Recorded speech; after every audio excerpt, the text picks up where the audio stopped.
টানা ৯ দিনের ঈদের ছুটিতে সিলেটের সব হোটেল মোটেলের ৮০% রুম বুকিং হয়ে গেছে। পর্যটকদের আগমন ঘিরে জেলা পুলিশ ও হাইওয়ে পুলিশের সমন্বয়ে নেওয়া হয়েছে বিশেষ নিরাপত্তা ব্যবস্থা। গেল বছর ৩ দফা বন্যা ও রাজনৈতিক অস্থিরতার কারণে ব্যবসায় মন্দা হলেও এবার শত কোটি টাকার ব্যবসার আশা পর্যটন সংশ্লিষ্টদের। এই ঈদে জামা জুতো অ্যাকসেসরিজের ডিসকাউন্ট।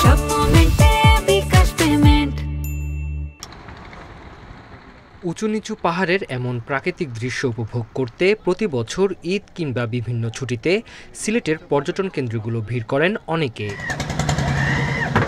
গেল বছর ৩ দফা বন্যা হয় সিলেটে। এরপরেই দেশ জুড়ে শুরু হয় রাজনৈতিক অস্থিরতা। এমন পরিস্থিতিতে বিভিন্ন সময় বন্ধ করে দিতে হয় জাফলং, বিছানাকান্দি, রাতারগুল সহ সিলেটের অন্যান্য পর্যটন কেন্দ্র।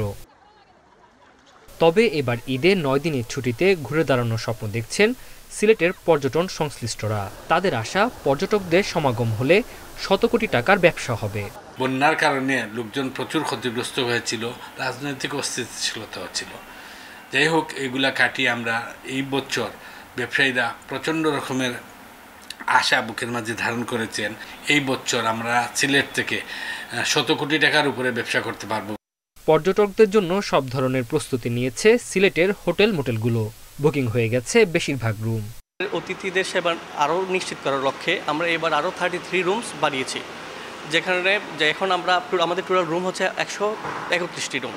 তো বিদেশি প্লাস আমাদের যে আগত অতিথিদের জন্য যেন যারা বড় গ্রুপ বুকিংও আসে, সেক্ষেত্রে যেন তারা কমফোর্টেবলি থাকতে পারে। পর্যটকদের নিরাপত্তায় সমন্বিত উদ্যোগের কথা জানালেন ট্যুরিস্ট পুলিশ। পর্যটন স্পটের তুলনায় আমাদের জনবল অনেক কম, তার মধ্যে আমাদের যানবাহনের সমস্যা রয়েছে।